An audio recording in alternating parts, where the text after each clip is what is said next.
मेरे पास कोई गाइडेंस नहीं थी, मेरे पास कोई कोचिंग भी नहीं थी। मैं घर पे रह के एक बहुत छोटे से कमरे में रह के पढ़ाई करता था, जहाँ पे बिजली भी मात्र 8 घंटे के लिए आती थी। गर्मियों की जब प्रीलिम्स होते थे तो पसीने टपक टपक के उस पर गिर जाते थे।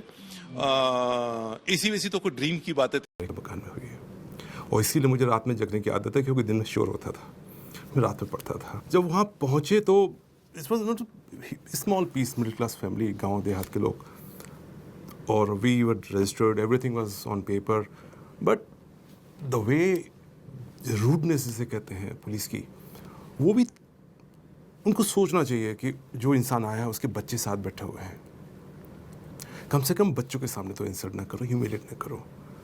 And but he did it. मेरे फादर जब बहुत मतलब जब काफ़ी उन्होंने बुरा भला बोल दिया, तो मेरे फादर ने बड़े उससे कहा कि सर, अगर आप मेरी मदद नहीं कर सकते।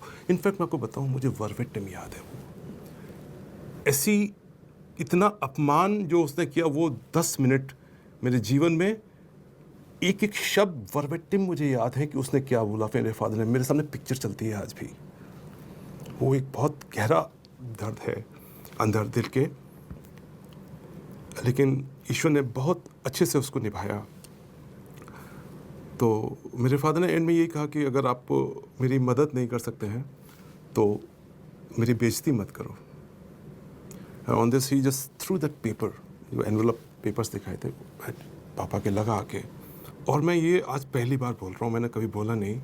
मैंने अपनी आंखें इधर उधर देखी कि मुझे कुछ मिल जाए तो मैं I hate this man right now.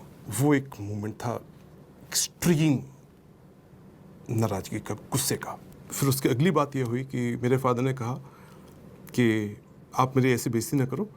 उसके बाद मेरे अंदर तेजी से गुस्सा आया, और उसी वक्त मेरे फादर ने एक बात और कही, मेरा लड़का भी रुड़की से क्लास 1 इंजीनियर है। एग्जैक्ट यही शब्द बोले हैं। तो उस पर उस एरोगेंट ऑफिसर का वर्ड्स थे, अरे ऐसे इंजीनियर मारे मारे फिरते हैं, हमको धौंस दे रहे हो इंजीनियर बनने की, क्या उखड़ोगे, समथिंग लाइक दिस। बहुत ही गंदे शब्दों में, जो मैं यहाँ पे बोल भी नहीं सकता। खैर, हम सब लोग उठ के वहाँ से निकल आए, लेकिन मेरे मन में ये बात बहुत चुभ गई, बहुत ज़्यादा चुभ गई कि इंजीनियर्स मारे मारे फिरते हैं। और उसके बाद क्या हुआ कि 2-3 दिन में मैंने महसूस किया कि मेरे फादर कुछ खा पी नहीं रहे हैं, बोल नहीं रहे हैं। और मेरी माँ ने मुझसे, क्या होता है, he was a retired person, पूरी ज़िंदगी बड़ी इज्जत से जिया था उन्होंने, कोई काम ऐसा नहीं किया जिससे कोई गलती से भी बेइज्जती करते। और जब वो फैग एंड अपने रिटायरमेंट पर आए तो पूरे बच्चों के सामने ऐसे बेइज्जत हुए जिसकी कोई लिमिट नहीं। उनकी सारी मेमोरीज को ख़त्म कर दिया था उस इंसान ने। और वो इतना बड़ा पेन था कि उससे वो उबर नहीं पा रहे थे। और फिर इस घटना ने मुझे अंदर तक इस तरीके से निचोड़ दिया कि if I have to respect my father, अगर इनको, अब बेसिकली ही लॉस्ट हिज ऑनर। फिर मेरी अगली जंग थी उनके ऑनर को वापस लाने की। आपने उसी से डिसाइड किया कि आप आईपीएस बनेंगे? That day I decided.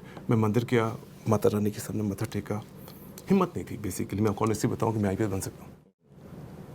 हिम्मत थी ही नहीं सी।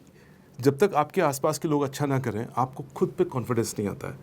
नहीं पता था कर पाऊंगा, लेकिन मंदिर की सीढ़ियों पर बैठे बैठे समाउ ये एहसास हुआ कि करना ही है, वरना पिता का साया नहीं रहेगा तेरे ऊपर, उनकी ब्लेसिंग्स नहीं रहेंगी तेरे ऊपर, करना ही है। वो जुनून जब पैदा हुआ